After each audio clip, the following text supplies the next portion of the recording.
हाय, कैसे हो सब? आई होप बढ़िया होगे। और आज हम बात करने वाले हैं अपना पहला डेटाबेस यहाँ पर बनाएंगे। उससे रिलेटेड जो भी हमारे बेसिक बेसिक से कमांड्स होते हैं उन सारे ही कमांड को आज हम देखने की कोशिश करेंगे। तो चलिए शुरू करते हैं हमारी आज की वीडियो और ले ही चलते हैं आपको स्क्रीन पे। सो आई बिलीव कि अब आप स्क्रीन पे आ चुके हैं। स्क्रीन आप अभी यहाँ पर देख पा रहे होंगे। तो ये हमारा आज का टॉपिक टॉपिक रहा। ये क्या है? टॉपिक का नाम एसक्यूएल डेटाबेस। कैसे क्रिएट करते हैं, क्या करना है, आपको परेशान होने की कोई ज़रूरत नहीं, क्योंकि जो भी कमांड्स हम यहाँ पर यूज़ करने वाले हैं everything I am going to give you in a PDF format. So ये हमारा चैनल है, if you want you can subscribe it as well. ठीक है, प्रिंस खटियार लर्निंग लॉजिक्स के नाम से आपको मिल जाएगा। ठीक है, तो इसे आप जाके एक बार सब्सक्राइब वगैरह कर सकते हैं, कोई दिक्कत नहीं आएगी बेसिकली। राइट, सो अभी मूव करते हैं यहाँ पर। एंड यहाँ पर हम देखने वाले हैं डेटाबेस एंड टेबल्स। जो भी कमांड हम यूज़ करेंगे, बिलीव मी ये सारे कमांड्स मैंने यहाँ पर ऑलरेडी लिख के रख दिए हैं, किस काम के लिए क्या होता है। लाइक अभी आपके पास कितने डेटाबेस हैं, इसके लिए हम यूज़ करते हैं 100 डेटाबेस। अभी आप किस डेटाबेस पे काम कर रहे हैं, लाइक उसके लिए यूज़ करते हैं ये वाला पार्ट। आपको let's suppose switch to the particular data, आपको कोई पर्टिकुलर दूसरा डेटाबेस यूज़ करना है तो आप इसे लिख सकते हैं। स्विच करने के लिए यूज़ दिस तरीके से आप जाएंगे डेटाबेस के अंदर। एंड अगर आपको क्रिएट करना है तो इस तरीके से आप यूज़ करेंगे। अगर आपको डिलीट करना है अपने डेटाबेस को, सिंपली आप इस तरीके से करेंगे। एंड अगर आपको यहाँ पर रिनेम करना है देन यहाँ पर आप इसे करेंगे, but my SQL does not support this directly. ठीक है, इसके लिए हमें कुछ काम करना होता है, ये हम बाद में देखेंगे। बट जो बेसिक बेसिक वाले पार्ट है हमारा, लाइक ये डिलीट करना, दिस करना, ये सारी चीज़ें हम अभी सीखने की कोशिश करते हैं। सो आई बिलीव ये पीडीएफ आपको दिख रही है, पीडीएफ में आप सारी चीज़ों को समझ जरा पा रहे हैं। सो मूव करते हैं हमारा माई सिक्वल वर्क बेंच के ऊपर। एंड ये रही हमारी वर्क बेंच। आई बिलीव आपने इसे पहले भी देखा होगा। सो हम इसे बिल्कुल शुरू से शुरू कर देते ताकि आपको दिक्कत ना आए। Let me just cancel this query. And ये बहुत सारी क्वेरीज यहाँ पर खुली हुई थी। आई बिलीव ये कैंसिल हो जानी चाहिए। कैंसिल कैंसिल क्या है? ओके, नाउ तो किस तरीके से हम यहाँ पर करने वाले हैं, शुरू करते हैं इसको। बेसिकली हमें क्या करना है, लेट्स सपोज एक नई शुरू कर लेते हैं। यहाँ से आप आ चुके हैं, ये हमारा बेसिक है, इससे ऊपर कुछ भी है नहीं। ठीक है, तो यहाँ पर मैं और हम जैसे यहाँ पर लॉगिन करेंगे, पासवर्ड मेरा ऑलरेडी सेव करके रख दिया मैंने, इसलिए वो ऑटोमेटिकली ले लेता है। बट आपको ये सारी चीज़ें यहाँ पर नहीं मिलने वाली। तो आप अभी के लिए इसे छोड़ देते हैं और यहाँ पर आएंगे, आपको देखने को मिलेगा कुछ इस तरीके का इंटरफेस। सेशंस के अंदर आप जाएंगे तो इस तरीके से चीज़ों को देख सकते हैं। एंड यहाँ पर आपके जो प्रीवियस डेटा सेट हैं, जो हमने कुछ बनाए थे आपको लास्ट क्लास एक बार और हमने ली थी, जिसके अंदर कुछ कुछ चीज़ें मैंने डिस्कस की थी। राइट, तो ये हमारा डेटाबेस के नाम दिख रहा है, बट इनके अंदर अभी कुछ भी है नहीं। इसके अंदर हम टेबल्स बनाते हैं, इनके अंदर हम व्यूज़ बनाते हैं, इसके अंदर हम स्टोर्ड प्रोसीजर्स करते हैं एंड फंक्शंस वगैरह क्रिएट करते हैं। वो सारी चीज़ें हम आगे चल के करेंगे, बट अभी के लिए यहाँ पर कुछ भी नहीं है। ठीक है, तो अगर आप यहाँ पर सबसे पहला कमांड जो आपको यहाँ पर देखने को मिल रहा है क्या है, सो डेटा बेसिस। क्या नाम है इसका? सो डेटा बेसिस। आप सिंपल से इसे कॉपी कर सकते हैं। एंड कॉपी करने के बाद आप यहाँ पर आएंगे एंड पेस्ट कर देंगे सो डेटा बेसिस। पहली चीज़ आपको ध्यान रखना, आप कैपिटल में लिखेंगे स्मॉल में रखेंगे, कोई फ़र्क नहीं पड़ेगा। इसका मतलब क्या होता है? इसका मतलब ये होता है कि आप इसे बता रहे हो कि ये हमारा स्टेटमेंट टर्मिनेट हो चुका है। कैसे पता चलेगा? ऐसे ही बेसिकली पता चलने वाला। तो आप सिंपल से इसे बताएंगे। और एग्जीक्यूट करने के लिए मैंने आपको बताया था, आप कंट्रोल शिफ्ट एंड एंटर का यूज़ करेंगे, या अगर हम मैक में यूज़ करें तो कमांड शिफ्ट एंड एंटर का यूज़ करें, कमांड शिफ्ट एंड एंटर। तो जैसे ही हमने इसे चलाया तो यहाँ पर जो भी हमारे पास अवेलेबल डेटा सेट थे, अवेलेबल डेटाबेसेस थे, उन सारे डेटाबेस को यहाँ पर इसने हमें दिखा दिया। तो इन्फॉर्मेशन था, माई सिक्वल था, परफॉर्मेंस था, प्रिंस डेटा था एंड प्रिंस करके इतने सारे डेटाबेस जो भी थे वो सारे हमने यहाँ इसने हमें दिखा दिए। ठीक है, ये हमारा क्या है, बेसिकली डेटाबेस है। अभी के लिए हम इसे हटा रहे हैं। ठीक है, एंड सो डेटाबेस करने से इस तरीके से आपको आंसर मिल जाएंगे। और यहाँ पर आपको एग्जीक्यूशन का रिजल्ट मिलेगा कि ये एग्जीक्यूट हुआ या नहीं एग्जीक्यूट हुआ है। तो 6 रो रिटर्न एंड इतना टाइम लगा, बाकी सारी चीज़ें यहाँ पर रिस्पॉन्स आपको दिखता रहेगा। ठीक, एंड अगर आपका सिस्टम का इंटरफेस अलग है तो बेसिकली मेरी डार्क थीम यहाँ पर लगी हुई है, इसलिए ये ब्लैक दिख रहा है। आपके में हो सकता है कि ये वाइट दिख रहा हो। तो कौन कौन से डेटा अवेलेबल है, सबसे पहले हमने यहाँ पर चेक कर लिया। बट अब हम चाहते हैं कि हम अपना जो भी डेटा है, लाइक यहाँ पर आप जितने भी देख रहे थे, या दूसरा तरीका आपको यहाँ पर ये चीज़, और मैं बीच में बोलने लग गया, वेरी सॉरी फॉर दैट। देखने के लिए आप यहाँ पर देख सकते हैं हमारे डेटाबेस। अगर आप चाहते हो कमांड शिफ्ट एंटर ना करके आपको रन कराना, तो सिंपल से आप यहाँ पर क्लिक करेंगे, तब भी आपको आंसर दिख जाएगा। और यहाँ पर आप देखेंगे जो भी प्रिंस डेटा लिखा था वो यहाँ दिख रहा है, एंड ये प्रिंस डेटाज दिखा था वो दिख रहा है। बाकी ये हमारे बाई डिफ़ॉल्ट ऑलरेडी प्रेजेंट होते हैं, जब भी आप इसे डाउनलोड करोगे तो वो देखने को यहाँ पर हमें मिलना है। ऑलराइट, ऑलराइट, चलो इसे हटा देते हैं, सिंपल सा मूव करते हैं, इस कमांड को हटा देते हैं सिंपल सा। एंड अभी हम कौन सा डेटा यूज़ करेंगे उससे पहले हमें काम कर लेते हैं, लाइक सेकेंड फर्स्ट हमारा कि डेटा सेट हमें यहाँ पर क्रिएट करना है, ठीक है, डेटा सेट क्रिएट करना है। तो डेटा क्रिएट करने के लिए हमें क्या करना है, सिंपल सा आपको लिखना है क्रिएट।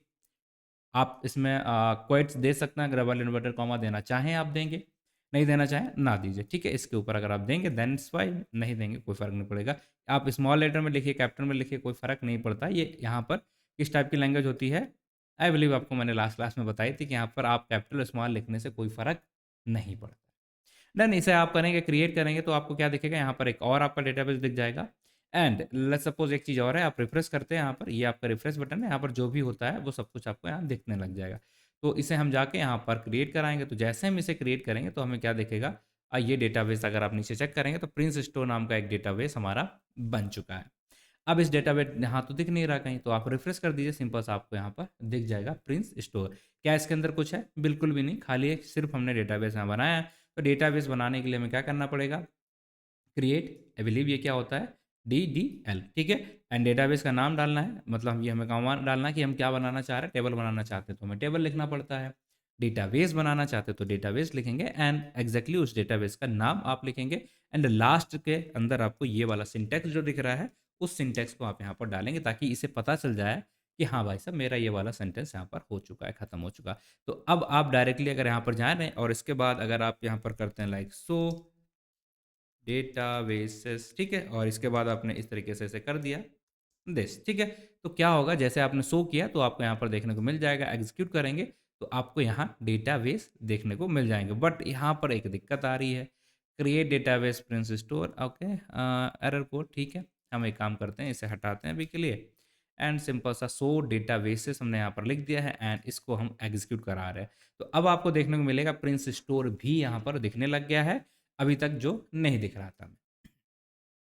कैसे बनाते हैं डेटाबेस देख लिया, कौन सा डेटाबेस है, कौन कौन से हैं वो चेक करना है, देख लिया, ठीक है, सो डेटाबेस। नाउ अब इसको हटा देते हैं एंड मूव करते हैं हमारे पॉइंट नंबर 3 पे, जो कि है कि डेटाबेस देखना हमें पता चल गया है, डेटाबेस क्रिएट करना हमें पता चल गया है, एंड किसी डेटाबेस को हमें यूज़ करना है बेसिकली, ठीक। तो हमें क्या करना है, लेट्स सपोज अगर हमें प्रिंस स्टोर को यूज़ करना है, नाउ सिंपल से हम आएंगे यहाँ पर लिख देंगे प्रिंस स्टोर एंड डिस्प्ले, ठीक है, यूज़ प्रिंस स्टोर। अब हमें यहाँ पर डेटाबेस लिखने की ज़रूरत नहीं है, अगर वो डेटाबेस होगा तो डायरेक्टली वो समझ जाएगा।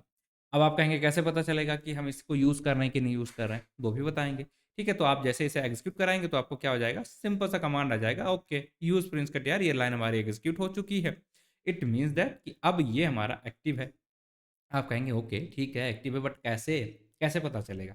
तो उसका भी हमारे पास एक तरीका होता है। आप चेक करना चाहते हैं कौन सा डेटाबेस अगर आपका चल रहा है, अभी सेलेक्टेड है, तो आप सेलेक्ट डेटाबेस को चेक करेंगे और इस फंक्शन को जैसे ही आप यहाँ पर रन करते हैं, इसे हम हटा देते हैं अभी के लिए, ठीक है, ताकि कुछ भी कन्फ्यूजन ना हो। तो जैसे हम यहाँ पर चेक करेंगे तो आपको दिख जाएगा कौन सा यूज़ है, प्रिंस स्टोर, ठीक है, कौन सा यूज़ है, प्रिंस स्टोर। एक काम और करते हैं, इसको यहाँ से हटाते हैं एंड इसको यहाँ से हटा देते हैं। प्रिंस स्टोर की जगह हम क्या लिख देते हैं, दूसरा वाला लिख देते हैं, लाइक कौन सा दिख रहा है आपको, प्रिंस डेटास करके दिख रहा है, राइट, एक प्रिंस डेटास, ठीक है, ये वाला दिख रहा है। तो आप जैसे ही इसे एग्जीक्यूट करेंगे, ये हो गया हमारा एग्जीक्यूट, यूज़ हमने इसे कर लिया। अब इसे करके हम यहाँ पर चेक करना चाहते हैं, लाइक जो हमारा डेटा यूज़ हो रहा है उसको अब दिखाओ, ठीक। तो क्या करेंगे, हम सिंपल सा बैक ही कर लेते, क्यों इतनी मेहनत करेंगे। ये देखिए, ठीक है, क्या करा हमने, सेलेक्ट डेटाबेस। तो अब हमें दिख जाएगा कौन सा डेटाबेस हम यूज़ करें, तो आपको दिख जाएगा भाई प्रिंस डेटा, ठीक है। पहले क्या देखा था, प्रिंस स्टोर हमने सेलेक्ट किया था, उसे यूज़ कर रहे थे, वो दिख गया। अब हमें चेक करना नहीं, हमने ये चेंज करा था, अब कौन सा है, तो ये दिख गया। सो बेसिकली जब भी कोई कोड हमारा रन होगा तो आपको यहाँ पर ग्रीन सिंबल दिख जाएगा, एंड नहीं रन होगा तो आपको ये क्रॉस वाला सिंबल दिख जाएगा, और इस तरीके से आपका यहाँ पर आउटपुट आता है। एंड आई बिलीव कि यहाँ तक आपको कोई दिक्कत अब नहीं होगी। थोड़ा सा ये टेक्स्ट आई बिलीव बड़ा हो गया है, मैं कोशिश करूँगा लास्ट वीडियो के अंदर थोड़ा सा छोटा कर दें, बट कैसे करते ये भी आप देख लीजिएगा।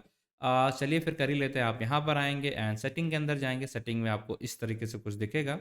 तो आप फंड्स के अंदर जाएँ, तो यहाँ पर आपको मैंने सारी चीज़ों को 30 करके रखा है, ठीक है। 30 में क्या हो रहा है, थोड़ा-सा हमारा बड़ा दिख रहा है, तो मैं इसे 25 पे सेट कर देता हूँ सारी चीज़ें। 25 and 25 and here also I am just come on 25, ठीक है। ये सेट कर दिया, बट अभी आप देखेंगे चेंजेस नहीं मिलेगा, जब भी हम दोबारा इसे रिस्टार्ट करेंगे तो अपने आप रिफ्लेक्ट होने लग जाएगा। So that's it guys, and I believe कि डेटाबेस से रिलेटेड जो भी बेसिक बेसिक सी चीज़ें थी वो हमने देख ली हैं। यूज़ कौन सा कर रहे हैं वो हमने देख लिया, सेलेक्ट डेटाबेस का वो भी देख लिया, एंड अब हम क्या करने वाले हैं, लास्ट कमांड हमारा यूज़ करने वाले हैं, लाइक ड्रॉप। किसी भी डेटाबेस को अगर हमें ड्रॉप करना तो हम ये सब कुछ हटाते हैं यहाँ से, एंड इस रिजल्ट को भी यहाँ से हटा देते हैं। चलिए, तो यहाँ पर हटा दिया, अब ड्रॉप कर दिया जो भी प्रिंस स्टोर हमने बनाया था। मैं नहीं चाहता कि इसे मुझे रखना है आगे, काम है नहीं, गलत बन गया। ठीक है, तो हमेशा ये आपको ध्यान रखना, ये वर्ड आपको यूज ही करना है। एंड प्रिंस स्टोर जिस भी डेटा सेट को आप डिलीट करना चाहते हैं, ड्रॉप करना चाहते हैं, तो यहाँ पर आपको लिखना पड़ेगा ड्रॉप, देन डेटाबेस को करना चाहते हैं, टेबल को करना चाहते हैं, देन आपको यहाँ पर मेंशन करना पड़ेगा और एक यहाँ पर डीडीएल कमांड डालना पड़ेगा, जो कि होता है कि आप ड्रॉप करना चाहते हैं। तो सक्सेसफुली जैसे आप इसे रन करेंगे तो आप देखेंगे ये डेटाबेस जो हमारा है ड्रॉप वाला यहाँ पर दिक्कत कर गया। क्या दिक्कत करा, क्यों नहीं run? I believe Prince store है, हाँ प्रिंस स्टोर है, एंड जैसे हम इसे रन कराएंगे एंड ये रन हो जाना चाहिए था। ठीक है, चलिए,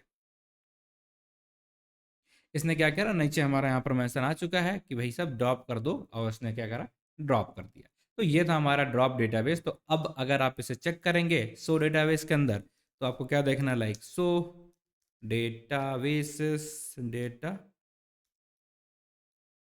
बेसिस, ठीक है। और आप जैसे ही इसे चेक कर रहे हैं तो कमांड शिफ्ट एंड एंटर, तो आपको देखने को मिल जाएगा यहाँ पर कहीं भी प्रिंस स्टोर डेटाबेस नहीं दिख रहा। So this is the today's class guys, and I believe कि आपने काफ़ी कुछ यहाँ पर चीज़ें सीख ली होंगी, किस तरीके से डेटा को शो करते हैं, किस तरीके से डेटा को यूज़ करते हैं, किस तरीके से डेटा को चेक करते हैं कि कौन सा डेटा यूज़ करते हैं, किस तरीके से डेटा को क्रिएट करते हैं, किस तरीके से डेटा को ड्रॉप कर देते हैं। तो बेसिकली डेटाबेस से रिलेटेड इतनी चीज़ें हैं जो आपको सीखनी चाहिए, और होती हैं बट अभी हम उस पर ज़्यादा जान नहीं रहे, आपको धीमे धीमे करके सारी चीज़ें सिखाएंगे। So that's it for today video, and I hope and I believe कि सब कुछ आपको क्लियर कट समझ में आ चुका है। तो that's it, thank you for watching the video. बाकी मिलते हैं आपसे नेक्स्ट क्लास में। अब नेक्स्ट हमारी बारी है टेबल्स को क्रिएट करने की, बट आपको पता होगा टेबल जब भी हम क्रिएट करते हैं मेरी सॉरी गाइस, टेबल के केस में क्या होता है, हमें पता होना चाहिए कि भाई डेटा टाइप कौन सा है।